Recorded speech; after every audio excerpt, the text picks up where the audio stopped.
Assalamualaikum warahmatullahi wabarakatuh. Bismillahirrahmanirrahim. Rabbi shrah li sadri wa yassir li amri wahlul 'uqdatam min lisani yafqahu qawli. Alhamdulillahirabbil alamin. Kita bertemu lagi di saya. Kali ini kita akan membahas tentang sombong. Ya, yang mana kita ketahui bahwa sombong itu salah satu penyakit yang banyak hinggap di hati manusia, terlebih lagi hinggap di hati para kaum muda seperti itu yang sedang mencari jati diri. Sama seperti kemarin, kita akan menggunakan kitab Mau'izatul Mu'minin.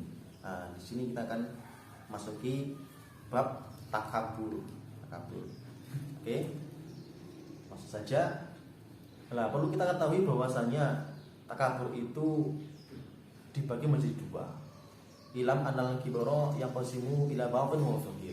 Dibagi menjadi dua, yakni takabur yang berupa batin dan juga zahir. Lah, takabur yang batin itu gimana? Kalau batin itu berpun fi nafsi. Takabur yang batin itu yakni berupa kerentak-kerentak atau sesuatu yang ada di dalam hati. Jadi lebih kepada rasa sombong yang ada di dalam hati seperti itu. Kemudian yang takabur yang zahir adalah wa a'malun tasdiru minal jawari, yakni berupa perbuatan-perbuatan yang timbul, yang lahir dari tubuh manusia. Jadi tadi ada dua, takabur itu pertama yang zahir, yakni terletak di hati, yang batin itu terletak di hati. Kemudian yang kedua yang zahir itu yakni yang lahir dari tubuh kita seperti itu. Jadi dengan takabur yang zahir ini itu dapat menimbulkan semacam bullying, kemudian diskriminasi seperti itu. Jadi yang zahir ini lebih kepada perbuatan-perbuatan yang mengarah kepada pendiskriminasian seperti itu. Nah, kemudian dalam takabur ini ada beberapa hal yang dapat menjadikan seorang itu terjangkit penyakit takabur gitu. Di sini disebutkan ada tujuh hal yang bisa membuat seorang itu terkena penyakit takabur atau ujub. Yang pertama, al-awalu al-ilm. Wa ma asra'al kibru ila ba'dil ulama fala yalbisu an yastash'ira fi nafsihi kama al-ilmi fasduma nafsahu wa astaqur nas. Jadi ya alangkah cepat sekali takabur ini itu hinggap di hati seorang yang alim, sedangkan dia itu nggak merasa bahwa dia itu telah terjangkit penyakit ini.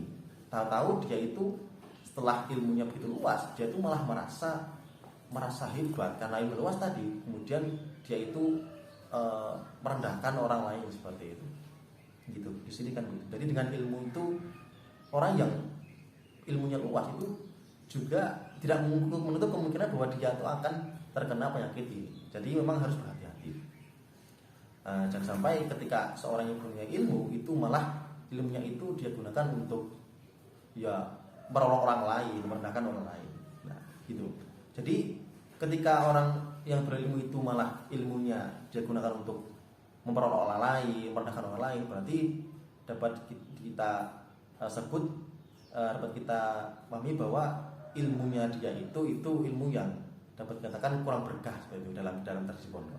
Karena jika ilmu yang berkah, otomatis ilmu itu akan membawa efek yang baik bagi dirinya sendiri, lebih-lebih bagi orang lain seperti itu. Yang pertama. Kemudian nomor dua, asani al-amalu wal ibadah. Nomor dua adalah amal dan juga ibadah.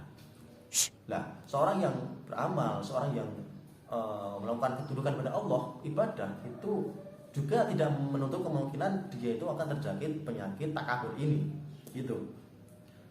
Wastimalu qulubin nas, dia itu berusaha untuk menarik perhatian manusia. Jadi ibadahnya yang ia lakukan itu bukan lillahi ta'ala beneran, tapi justru hanya untuk menarik perhatian.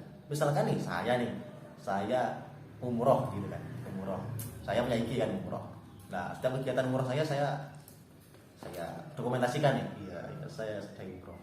Nah, itu kan tujuannya dia enggak lillah. Ya enggak, kita enggak tahu, tapi secara lahir itu tadi dia itu berusaha untuk menarik perhatian followernya gitu biar dapat like. Nah itu kan ini terjadi pada seorang yang melakukan ibadah. Nah kemudian nomor 3 asalisu at-takabur bil hasabi wan nasabi. Nah nomor 3 adalah seorang itu bisa sombong karena ia itu mempunyai nasab yang bagus. Falanti lahu nasabun syarifun wa istaquru min man laisa lahu dzalikan nasbi wa in kana arfa'u minhu amalan wa ilman. Jadi ketika seorang itu mempunyai nasab yang bagus, yang mulia, itu juga tidak menutup kemungkinan dia akan merasa sombong. Misalkan dia itu punya nasab yang jalur keturunan yang sangat bagus, kemudian dia itu bisa terjadi pengen sombong, yakni dia itu ketika melihat orang lain dia melihat dengan pandangan yang merendahkan seperti itu loh. Walaupun secara nyatanya misalkan orang lain itu secara ilmu, secara amal itu lebih baik darinya, tapi karena dia sudah terlanjur merasa bahwa dia itu berasal dari keluarga yang hebat, dia itu merasa sombong gitu kan. Sombong amat. Nomor 4 ar-rabi'u tafakhur bil jamal. Nah ini banyak sekali nih. Nomor 4 adalah membanggakan diri karena kecantikan atau ketampanan yang dimiliki. Ini lebih kepada membanggakan paras seperti itu. Nah ini wadhalika aksaruma ya jadi bainan bisa. Nah di sini dikatakan bahwa hal seperti ini, bangga terhadap kecantikan itu lebih banyak terjadi pada di kalangan wanita seperti itu. Jadi banyak sekali wanita yang bersolek, bahkan operasi.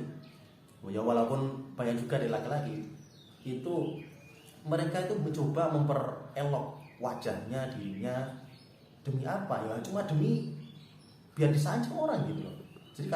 Jadi ketika seorang misalkan lahir dengan fisik yang sempurna, dengan wajah yang good looking, yang betul cantik, bening gitu kan. Nah, dia itu juga akan kemungkinan besar dia juga akan terjangkit sikap takabur. Jadi memang harus berhati-hati. Ganteng cantik itu menikmat, tapi juga bisa menjadi cobaan yang berat bagi seseorang. Seperti itu. Kemudian selanjutnya nomor 5 al-khamisu al-kibaru bil mal. Nomor 5 adalah sombong karena dia itu kaya, karena harta. Ketika ya jadi bainal umarok. Nah, ini biasa terjadi di kalangan para pemimpin. Ya intinya orang-orang yang kaya, yang punya uang sangat banyak itu juga bisa terjangkit penyakit sombong. Seperti itu. Nomor 6 as-sadisu al-kibaru bil quwwah wa syiddatil batshi wa takbur bihi ala ahli dhifi. Nomor 6 adalah sombong karena dia itu secara fisik kuat. Kemudian karena dia itu kuat secara fisik, kemudian dia itu semacam membuli orang yang lemah.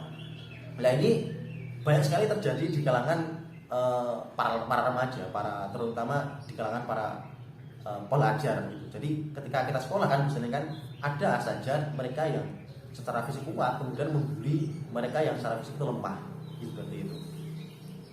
Nah dan terakhir as-sabiu nomor 7 at-takabur bil atba'i wal ansari wal ashirah wal aqrari. Nah ini penting ini.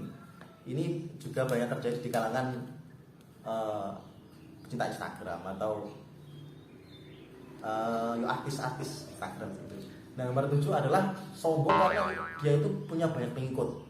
Kalau di konteks IG ya berarti dia itu sombong karena dia itu udah centang biru gitu. Dia itu sudah punya follower yang banyak sekali ya. Udah mentang-mentang udah centang biru sombong amat gitu. Ya. Karena dia itu sebagai sosok yang dikenal hebat, kemudian dia itu merasa sombong ya. Karena pengikutnya banyak, followernya banyak, kemudian dia itu merasa wah, saya tuh keren gitu kan, seperti itu. Nah, ini 7 hal ini adalah 7 hal yang dapat menjadikan seorang itu terkena penyakit sombong gitu. Jadi intinya suatu nikmat dari Allah papan itu kita harus dapat menyikapinya dengan baik. Jika tidak maka akan tumbuh rasa-rasa sombong di dalam hati kita seperti itu. Ya, seperti itu yang dapat saya sampaikan. Bila dalam penyampaian saya ada kesalahan, bisa sampeyan sampaikan kepada saya. Salah yang gimana seperti itu. Sekian dari saya. Wassalamualaikum warahmatullahi wabarakatuh.